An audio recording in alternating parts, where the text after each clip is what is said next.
Because understanding great literature is better than trying to read and understand yet another business book. On the Leadership Lessons from the Great Books podcast, we commit to reading, dissecting, and analyzing the great books of the Western canon. You know, those books, from Jane Austen to Shakespeare, and everything else in between, that you might have fallen asleep trying to read in high school. We do this for our listeners, the owner, the entrepreneur, the manager, or the civic leader who doesn't have the time to read, dissect, analyze, and leverage insights from literature to execute leadership best practices in the confusing and chaotic postmodern world we all now inhabit. Welcome to the rescuing of Western civilization at the intersection of literature and leadership. Welcome to the Leadership Lessons. My name is Great Books Jesan, Podcast, and this is the Leadership Lessons from the Great Books Podcast, episode number 126. There are a few books that sit or serve as the cornerstones of Western philosophy and have influenced approaches to life in everything from government to the military. One of those books is the Bible. The other books include the works of Shakespeare. Marcus Aurelius is also down there, right alongside Homer. However, there is one other book that overshadows them all and stands as a groundbreaking work focused on relating history to the reader as a story of great men performing great deeds. The author laid the groundwork for subsequent generations in the West to understand human nature in crises such as plagues, massacres, and of course, the endless nature of man inside of warfare. Today, we will be pulling the leadership lessons for postmodern leaders from a hoary old book, a hoary old history, The History of the Peloponnesian War by Thucydides. Leaders, the lessons you learn and apply from, Thucydides can create ripples in the lives of people you may never even meet, down and past the fourth generation.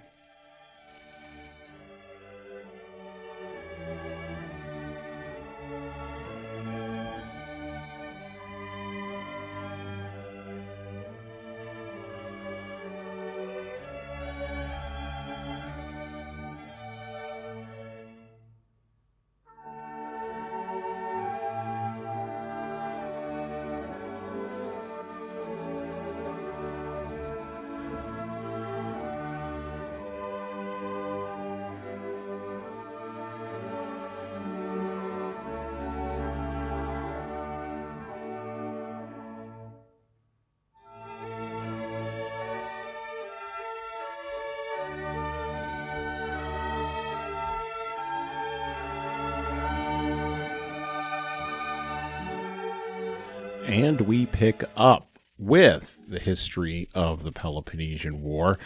We open with the Penguin Books translation by Rex Warner with introduction and notes by M.I. Finley. We're not going to be reading from the introduction or the notes today. Instead, we're going to jump right in to the book, and we're going to pick up with, Thucydides' introduction. And I quote, Thucydides the Athenian wrote the history of the war fought between Athens and Sparta, beginning the account at the very outbreak of the war, in the belief that it was going to be a great war, and more worth writing about than any of those which had taken place in the past. My belief was based on the fact that the two sides were at the very height of their power and preparedness, and I saw too that the rest of the Hellenic world was committed to one side or the other, even those who were not immediately engaged or deliberating on the courses which they were to take later. This was the great disturbance in the history of the Hellenes, affecting also a large part of the non-Hellenic world, and indeed, I might almost say the whole of mankind. For though I have found it impossible, because of its remoteness in time, to acquire a really precise knowledge of the distant past or even of the history preceding our own period, yet after looking back into it as far as I can, all the evidence leads me to conclude that these periods were not great periods either in warfare or in anything else. It appears, for example, that the country now called Hellas had no settled population in ancient times. Instead, there was a series of migrations, as the various tribes, being under the constant pressure of invaders who were stronger than they were always prepared to abandon their own territory. There was no commerce and no safe communication, either by land or sea. The use they made of their land was limited to the production of necessities. They had no surplus left over for capital and no regular system of agriculture, since they lacked the protection of fortifications, and at any moment an invader might appear and take their land away from them. Thus, in the belief that the day-to-day necessities of life could be secured just as well in one place as another, they showed no reluctance in moving from their homes and therefore built no cities of any size or strength, nor acquired any important resources. Where the soil was most fertile, there were the most frequent changes of population, as in what is now called Thessaly in Boeotia, and most of the Peloponnese, except Arcadia, and in others of the richest parts of Hellas. For in these fertile districts, it was easier for individuals to secure greater powers than their neighbors. This led to disunity, which often caused the collapse of these states, which in any case were more likely than others to attract the attention of foreign invaders. It is interesting to observe that Attica, which because of the poverty of her soil was remarkably free from political disunity, has always been inhabited by the same race of people. Indeed, this is an important example of my theory that it was because of migrations that there was an uneven development elsewhere. For when people were driven out from other parts of Greece by war or by disturbances, the most powerful of them took refuge in Athens as being a stable society. Then they became citizens and soon made the city even more populous than it had been before, with the result that later Attica became too small for her inhabitants and colonies were sent out to Ionia. Another point which seems to me good evidence for the weakness of the early inhabitants of the country is this. We have no record of any action taken by Hellas as a whole before the Trojan War. Indeed, my view is that at this time the whole country was not even called Hellas. Before the time of Hellen, the son of Deucalion, the name did not exist at all, and different parts were known by the names of different tribes, with the name Pelagasian predominating. After Hellen and his sons had grown powerful in Phythiatius and had been invited as allies into other states, these states separately, and because of their connections with the family of Hellen, began to be called Hellenic. But it took a long time before the name ousted all other names. The best evidence for this can be found in Homer, who, though he was born much later than the time of the Trojan War, nowhere uses the name Hellenic for the whole force. Instead, he keeps his name for the followers of Achilles, who came from Phaeacitus and were in fact the original Hellenes. For the rest of his poem, he uses the words Danaans, Argives, and Achaeans. He does not even use the term foreigners, and this, in my opinion, is because in his time, the Hellenes were not yet known by one name and so marked off as something separate from the outside world. By Hellenic, I mean here both those who took the name of the city by city, and as a result of common language, and those who later were all called by the common name. In any case, these various Hellenic states, weak in themselves and lacking in communications with one another, took no kind of collective action before the time of the Trojan War, and they could not have united even for the Trojan expedition unless they had previously acquired a greater knowledge of seafaring.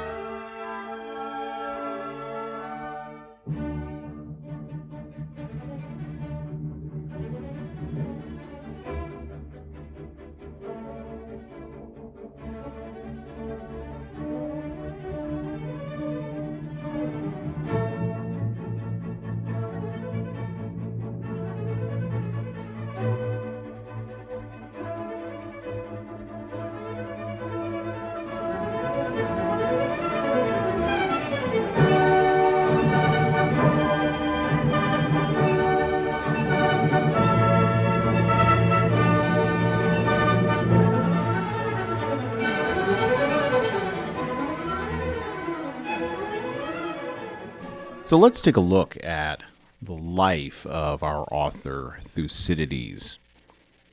Born 460 and died around 400 BC, Thucydides was an Athenian historian and gentleman, and general as well, not just a gentleman. His history of the Peloponnesian War recounts the 5th century BC war between Sparta and Athens that lasted until the year 411 BC. Thucydides has been dubbed the father of quote-unquote scientific history by those who accept his claims, and his claims include having applied strict standards of impartiality in evidence gathering and analysis of cause and effect without reference to intervention by the gods. He did mention Homer in that piece that I just read, as outlined in the introduction to his work. Thucydides says, when he talks about himself on the rare occasions that he does in the history of the Peloponnesian War, that he fought in the Peloponnesian War itself. He contracted the plague and was exiled by the subsequent democracy. He may also have been involved, we're not quite sure, in quelling the Samian revolt. A disputed anecdote from Thucydides' early days says that when he was around 10 to 12 years old, he and his father were supposed to have gone to the Agora of Athens, where the young Thucydides heard a lecture by the historian Herodotus. According to some accounts, the young Thucydides wept with joy after hearing the lecture, deciding that writing history would be his life's calling. The same account also claims that after the lecture, Herodotus spoke with the youth and his father, stating, "Oloros, your son, yearns for knowledge."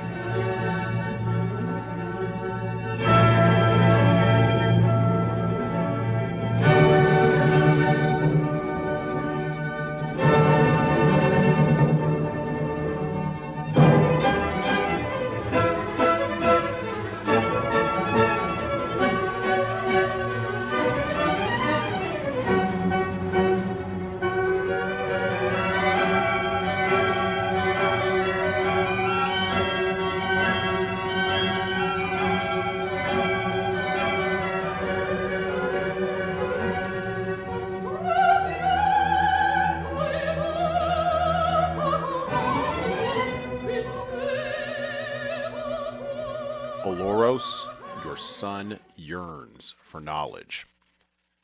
We know very little about the life of Thucydides, but we know quite a bit about his pursuit of knowledge through, of course, the history of the Peloponnesian War. It has been studied in military schools, it's been studied in the Pentagon, and it's been read as a classical piece of literature for thousands of years. And so now we're going to go back to the book, back to the Peloponnesian War, the debate at Sparta, and the declaration of war in 432. We're going to pick up right there with the Corinthian speech at Athens. Spartans, what makes you somewhat reluctant to listen to us others if we have ideas to put forward? Is the great trust and confidence which you have in your own constitution and your own way of life? This is a quality which certainly makes you moderate in your judgments. It is also perhaps responsible for a kind of ignorance which you show when you are dealing with foreign affairs. Many times before now, we have told you what we were likely to suffer from Athens, and on each occasion, instead of taking to heart what we were telling you, you chose instead to suspect our motives and to consider that we were speaking only about our own grievances. The result has been that you did not call together this meeting of our allies before the damage was done. You waited until now when we were actually suffering from it. And of all these allies, we have perhaps the best right to speak now, since we have no serious complaints to make. We have to complain of Athens for her insolent aggression and of Sparta for her neglect of our advice. If there were anything doubtful or obscure about this aggression on the whole of Hellas, our task would have been to try to put the facts before you and show you something you did not know. As it is, long speeches are unnecessary. You can see for yourselves how Athens has deprived some states of their freedom and is scheming to do the same thing for others, especially among our own allies, and that she herself has for a long time been preparing for the eventuality of war. Why otherwise would she have forcibly taken over from us the control of Corcyra? Why is she besieging Potidaea? Potidaea is the best possible base for any campaign in Thrace, and Corcyra might have contributed a very large fleet to the Peloponnesian League. And it is you who are responsible for all this. It was you who in the first place allowed the Athenians to fortify their city and build the long walls after the Persian War. Since then and up to the present day, you have withheld freedom not only from those who have been enslaved by Athens, but even from your own allies. When one is deprived of one's liberty, one is right in blaming not so much the man who puts the fetters on as the one who had the power to prevent him but did not use it. especially when such one rejoices in the glorious reputation of having been the liberator of Hellas. Even at this stage, it has not been easy to arrange this meeting, and even at this meeting, there are no definite proposals. Why are we still considering whether aggression has taken place, instead of how we can resist it? Men who are capable of real action first make their plans and then go forward without hesitation, while their enemies still have not made up their minds. As for the Athenians, we know their methods and how they gradually encroach upon their neighbors. Now they are proceeding slowly because they think that your insensitiveness to the situation enables them to go on their way unnoticed. You will find that they will develop their full strength once they realize that you do see what is happening and still are doing nothing to prevent it.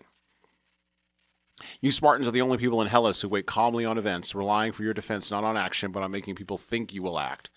You alone do nothing in the early stages to prevent an enemy's expansion. You wait until your enemy has doubled his strength. Certainly, you used to have the reputation of being safe and sure enough. Now one wonders whether this reputation was deserved. The Persians, as we know ourselves, came from the ends of the earth and got as far as the Peloponnese before you were able to put a proper force into the field to meet them. The Athenians, unlike the Persians, live close to you, yet you still do not appear to notice them. Instead of going out to meet them, you prefer to stand still and wait till you are attacked, thus hazarding everything by fighting with opponents who have grown far stronger than they were originally. In fact, you know that the chief reason for the failure of the Persian invasion was the mistaken policy of the Persians themselves. And you know, too, that there have been many occasions when, if we managed to stand up to Athenian aggression, it was more because of the Athenians' mistakes than because of any help we got from you. Indeed, we can think of instances already where those who have relied on you and remained unprepared have been ruined by the confidence they placed in you. We should not like any of you to think we are speaking in an unfriendly spirit. We are only remonstrating with you, as is natural when one's friends are making mistakes. Real accusations must be kept for one's enemies, who have actually done one harm. Then also we think we have as much right as anyone else to point out faults in our neighbors, especially when we consider the enormous difference between you and the Athenians. To our minds, you are quite unaware of this difference. You have never yet tried to imagine what sort of people these Athenians are against whom you will have to fight. How much, indeed, how completely different from you. An Athenian is always an innovator, quick to form a resolution and quick at carrying it out. You, on the other hand, are good at keeping things as they are. You never originate an idea, and your action tends to stop short of its aim. Then again, Athenian daring will outrun its own resources. They will take risks against their better judgment, and still, in the midst of danger, remain confident. But your nature is always to do less than you could have done, to mistrust your own judgment, however sound it may be, and to assume that dangers will last forever. Think of this too. While you are hanging back, they never hesitate. While you stay at home, they are always abroad, for they think that the farther they go, the more they will get, while you think that any movement may endanger what you have already. If they win a victory, they follow it up at once, and if they suffer a defeat, they scarcely fall back at all. As for their bodies, they regard them as expendable for their city's sake, as though they were not their own. But each man cultivates his own intelligence, again with a view to doing something notable for his city. If they aim at something and do not get it, they think they have been deprived of what belonged to them already. Whereas if their enterprise is successful, they regard that success as nothing compared to what they will do next. Suppose they fail in some undertaking. They make good the loss immediately by setting their hopes in some other direction. Of them alone, it may be said that they possess a thing almost as soon as they have begun to desire it. So quickly with them does action follow upon decision. And so they go on working away in hardship and danger all the days of their lives, seldom enjoying their possessions because they are always adding to them. Their view of a holiday is to do what needs doing. They prefer hardship and activity to peace and quiet. In a word, they are by nature incapable of either living a quiet life themselves or of allowing anyone else to do so.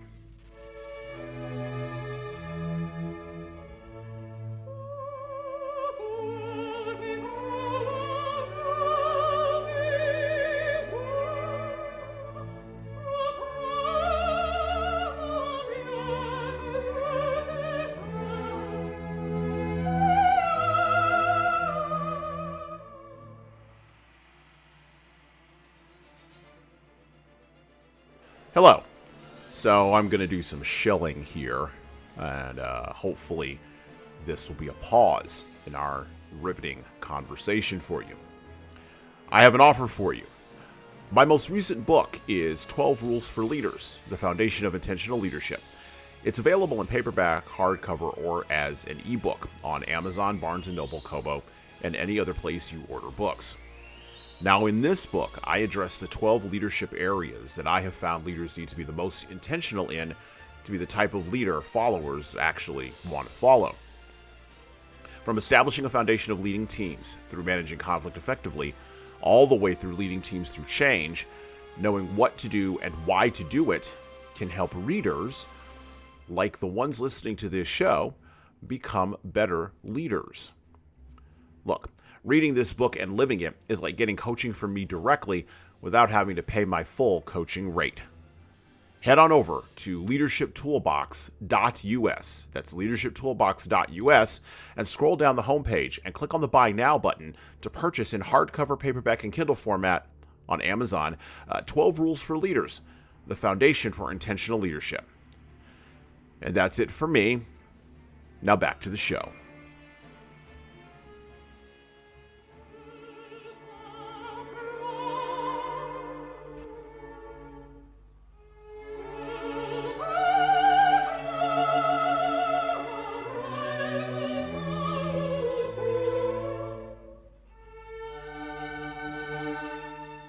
In our time, when wars begin because of seemingly transient reasons, at least to our postmodern mind, we fail as common folk and even as leaders to understand a concept called casus belli.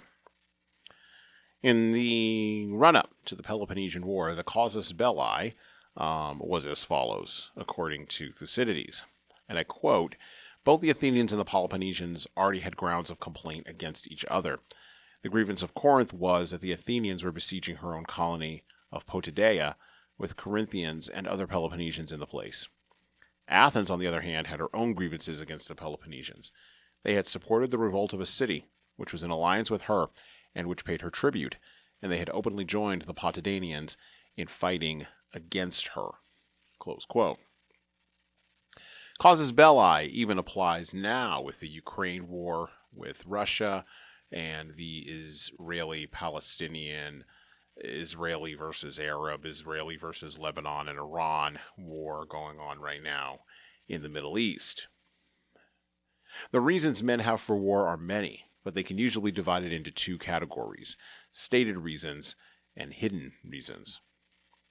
Stated reasons are laid out in public speeches, proclamations, and even Thucydidean history, and they are usually later on, or even before the war, codified into the laws of a country. Stated reasons give generals cover for sending folks out to the front rank. Unstated reasons are usually buried in memos. They are privately stated in small speeches in drawing rooms or in chambers or in quiet hallways inside of august buildings, and they are later written about, later reported on, particularly in our era where everyone must know everything about everyone, in unauthorized memoirs published long after the dead are buried and rotting in their graves. Human nature motivates the start of many interpersonal conflicts. And of course, because war is just interpersonal conflict at scale, human nature motivates the starts of wars between nations. And the things that operate in individuals' hearts and lives also operate in nation-states' behaviors as casus belli for war: greed, envy, jealousy, and vanity. These are still the fuel in the engine of human nature. And reading the history of the Peloponnesian War from Thucydides, you get all of that. Now, written 400 years before the birth of Christ, there is no Christian overtone to the history of the Peloponnesian War. There's no Christian overtone to Thucydides' description of the passions of men. We get that later from Paul and James and Hebrews. But it still applies. Why do you have wars and fightings among you? Well, the answer lies deep in the heart of human nature.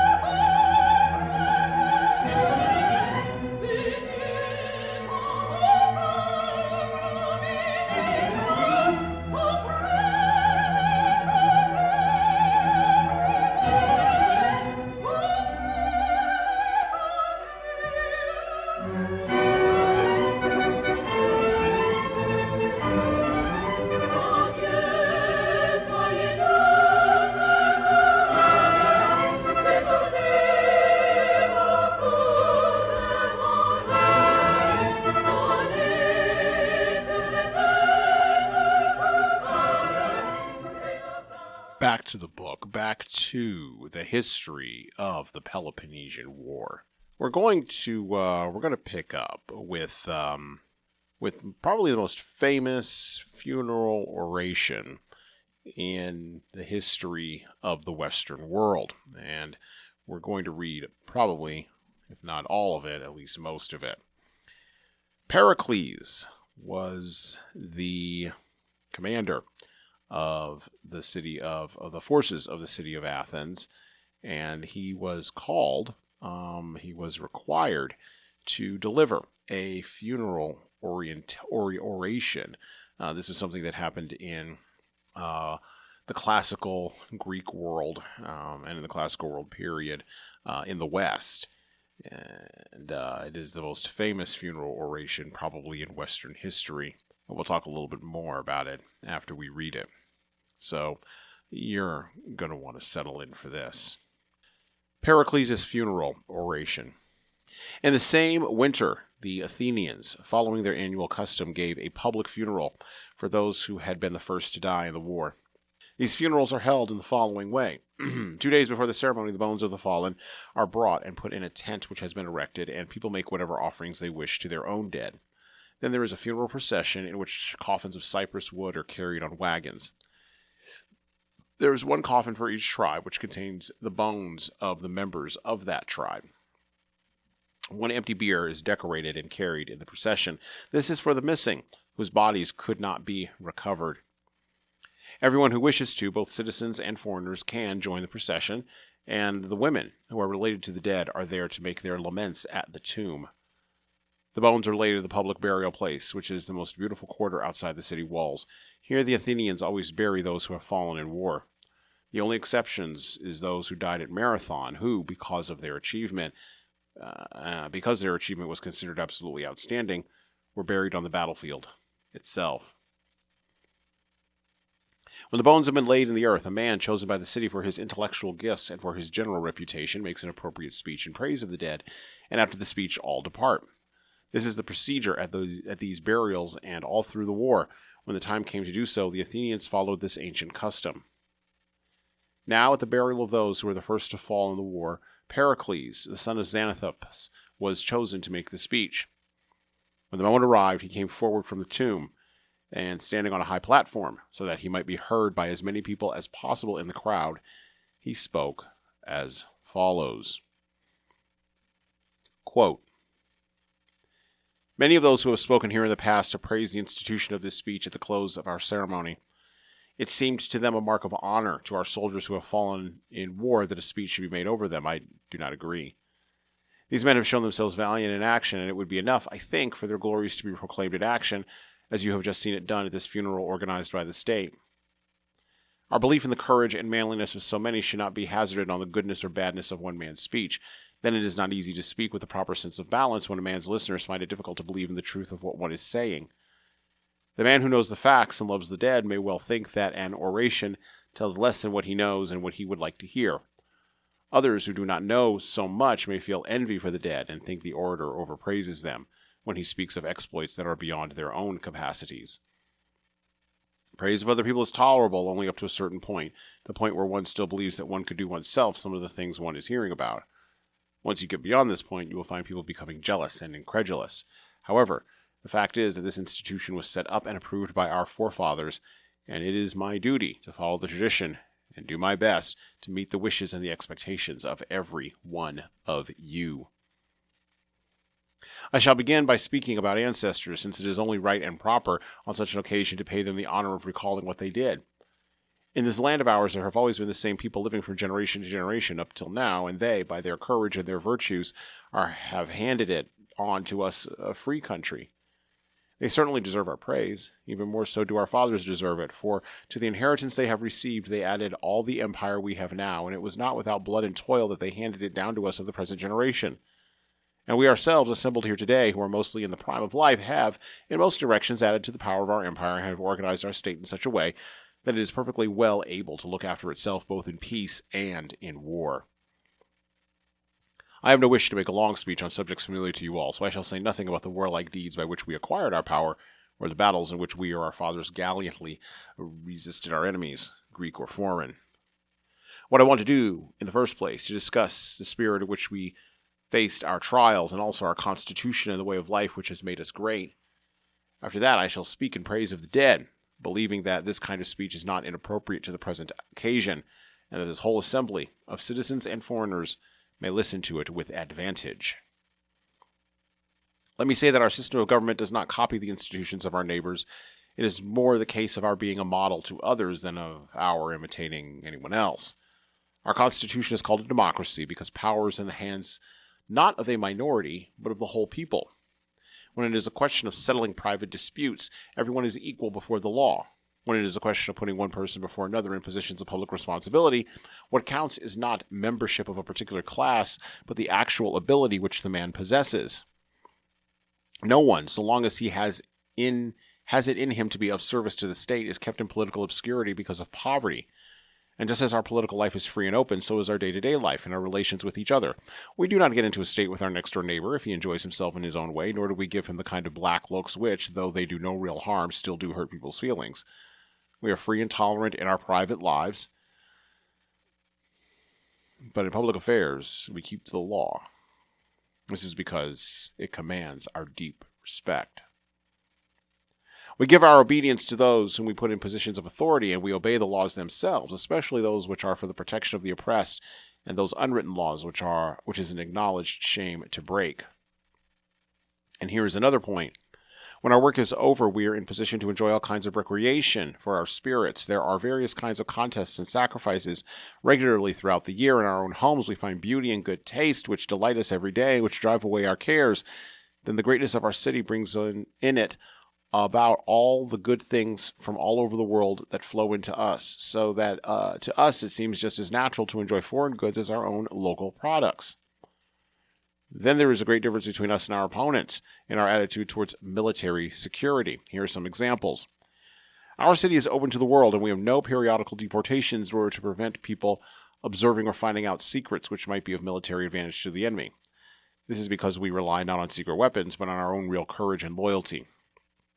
There is a difference, too, in our educational systems. The Spartans, from their earliest boyhood, are submitted to the most laborious training and courage. We pass our lives without all these restrictions, and yet are just as ready to face the same dangers as they are. Here is a proof of this.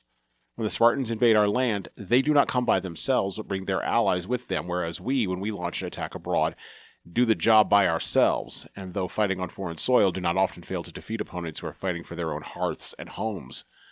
As a matter of fact, none of our enemies has ever yet been confronted with our total strength because we have to divide our attention between our navy and the many missions on which our troops are sent on land. Yet if our enemies engage a detachment of our forces and defeat it, they give themselves credit for having thrown back our entire army.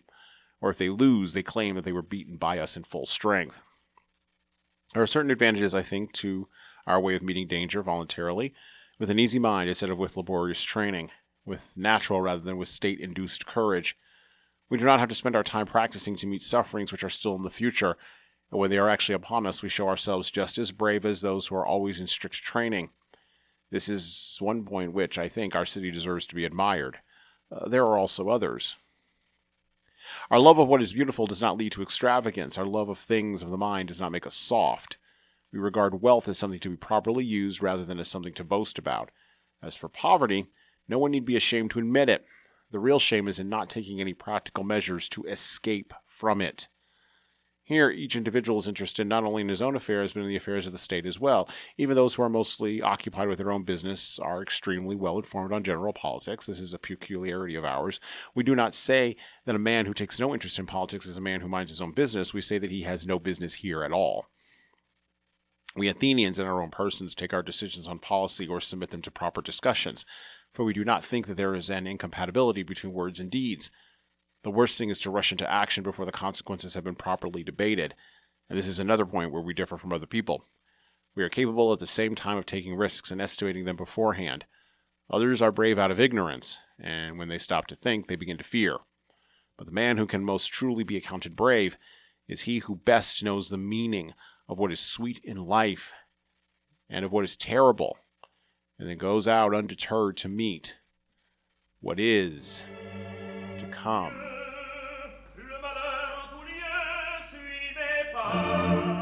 Des cris de désespoir.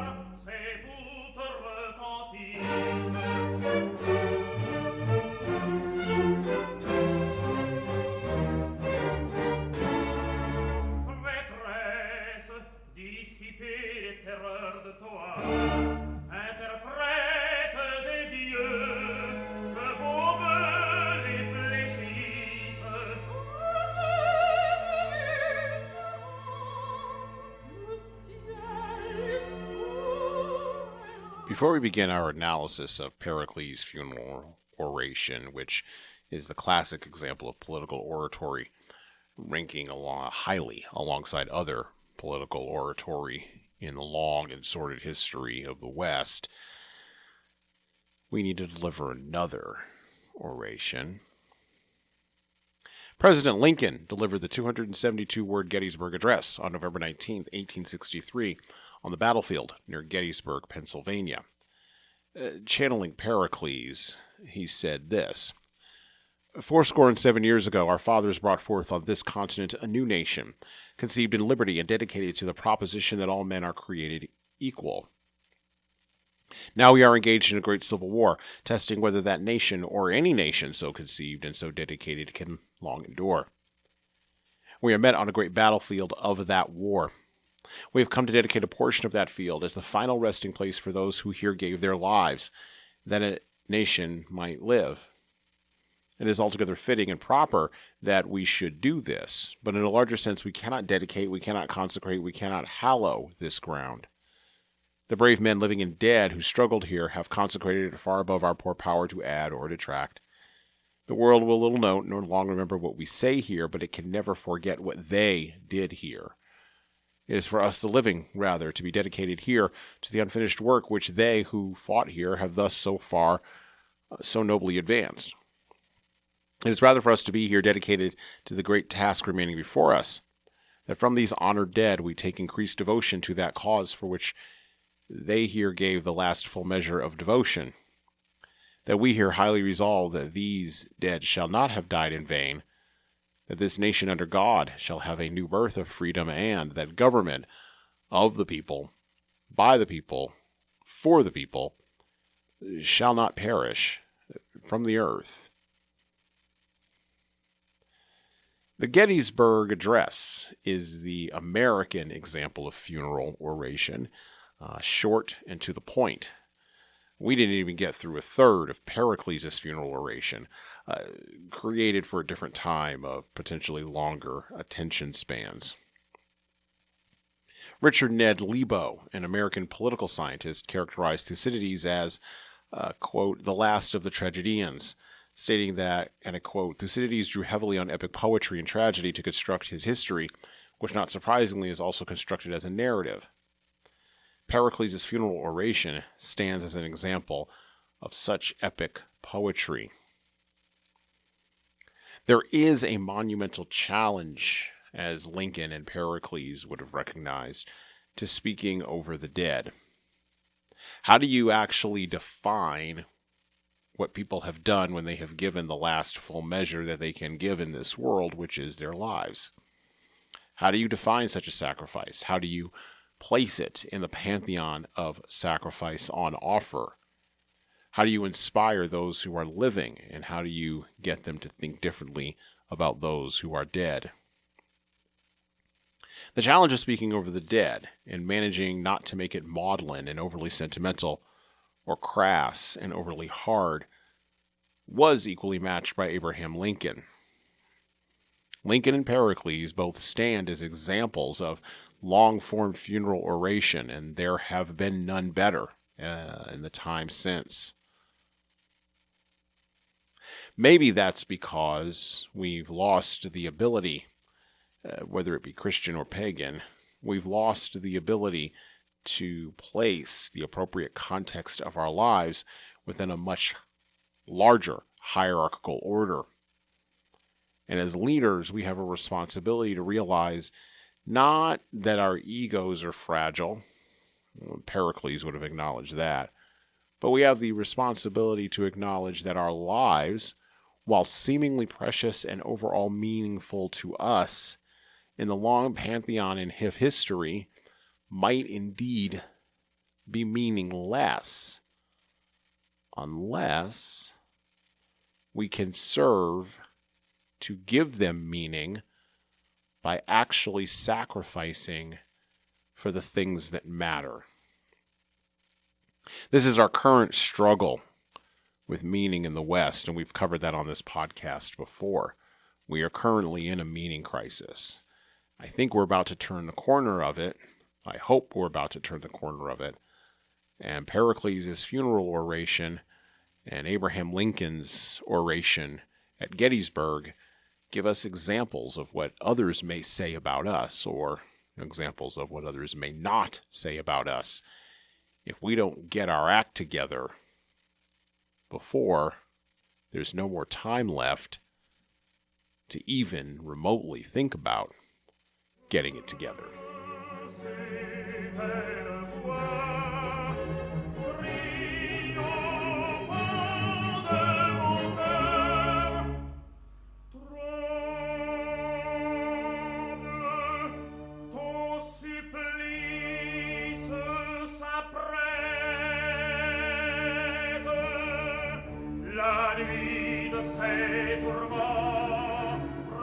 So, what are we to take from the history of the Peloponnesian War? And by the way, this is a robust history. It doesn't just include information about or the repetition of Pericles' funeral oration, but it walks through the entire Peloponnesian War.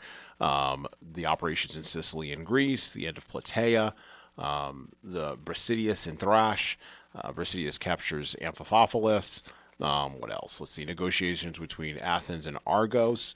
The debate at Syracuse. What happened when the Athenians arrived in Sicily.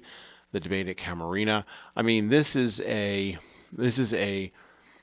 comprehensive history, and I would encourage you to go out and pick it up if you are a person who wants to understand how warfare in the West works. By the way, you will see a lot of parallels to World War II, World War I, the Vietnam War, the Gulf War, the Iraq War, the Second Gulf War, and the current wars that are going on, as I mentioned before, in the Ukraine, in the Donbass, and Israel. You will see parallels because war is the father of us all. On this podcast, we try to get to solutions to problems this year, and the problem that we're trying to solve for by reading the history of the Peloponnesian War is not one of war. We can't actually solve that problem. Wars will outlive leadership as long as human nature is such as it is.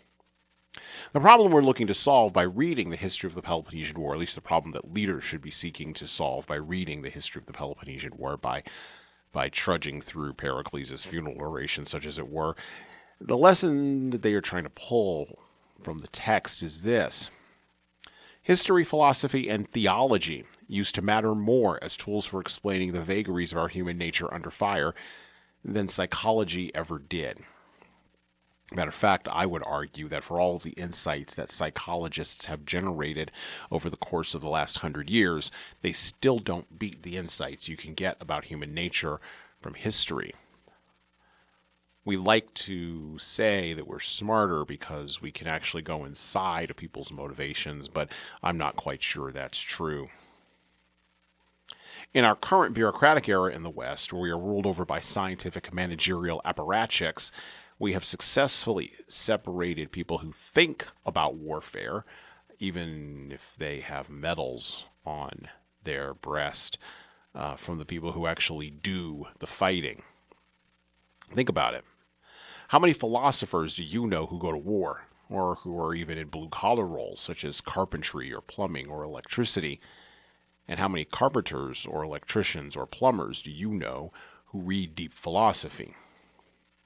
I would be willing to bet that it goes more one way than the other.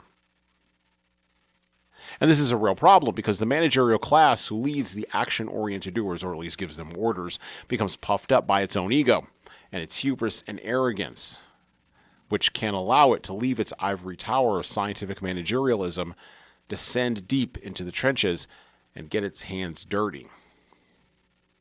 This is why we like leaders who come from the dirt, which is something that the ivory tower managerial class cannot wrap their own hubris around. So how do we heal these challenges? How do we heal these rifts between people, or should we even bother? Or will there always be rifts between the elites and the people who do the work?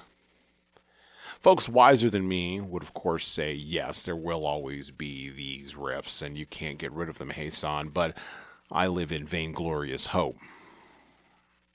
I believe that the way to heal this divide, at least the way for leaders to think about and maybe act on healing this divide, is not by leveraging mass communication or mass media. The way to heal this divide is not through the dissension or the dissemination, that's the word I'm looking for, of mass academic training or even mass conscription into a military that is as bureaucratically bad as the nation states it seeks to protect.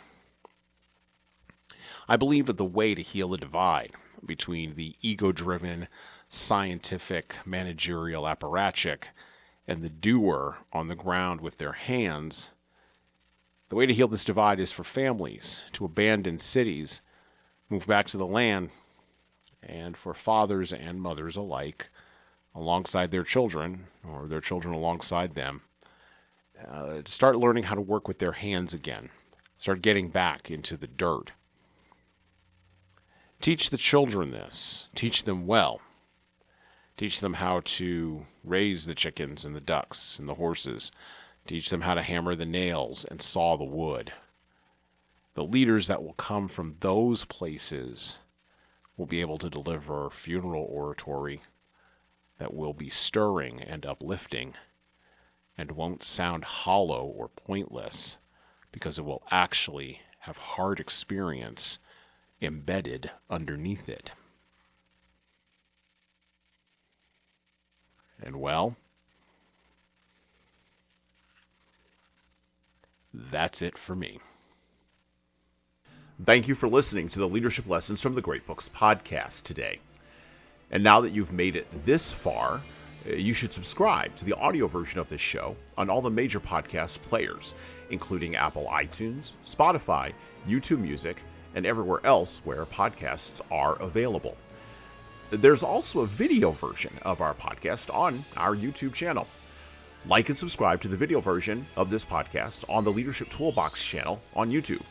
Just search for Leadership Toolbox and hit the subscribe button there on YouTube.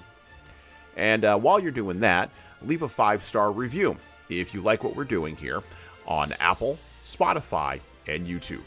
Just go below the player and hit 5 stars. We need those reviews to grow, and it's the easiest way to help grow this show. And tell all your friends, of course, in leadership. By the way, if you don't like what we're doing here, well, you can always listen to another leadership show.